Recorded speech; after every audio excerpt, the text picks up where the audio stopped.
What's up, everybody? Welcome back to the channel. In this video, I'll be telling you guys how to install this Stable Diffusion locally in your PC, how to use Stable Diffusion models, how to install Stable Diffusion models, and lately I will telling you guys how to merge it and configure it with the ComfyUI.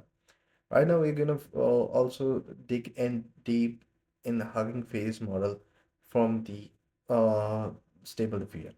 So for this Hugging Face model, the link will be in the description below. All you have to do is to first access it, then go to the three dots. Here you guys can click on clone repository. Once you do that, there will be a copy button over here. Just click on that and then it will be copied. Now go to the git bash and make sure that you clone the repository. Right, so I have already done so. Just paste the code over here and then it will start cloning the repository.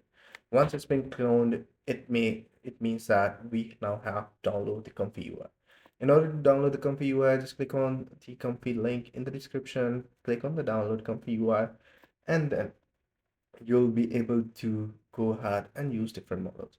There are also a model that is similar to the ComfyUI, but I would recommend using ComfyUI. Once it's been installed, just go to the model library. Here you will see that there is a stable diffusion models option, diffusion models. Now we have to make sure we attach it with it.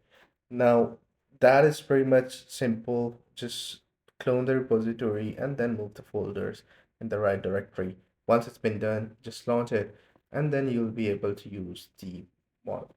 Go ahead to the menu, create a new repository, create a new model, and then you'll be able to use it. I hope you find this video helpful. Take care. Bye bye.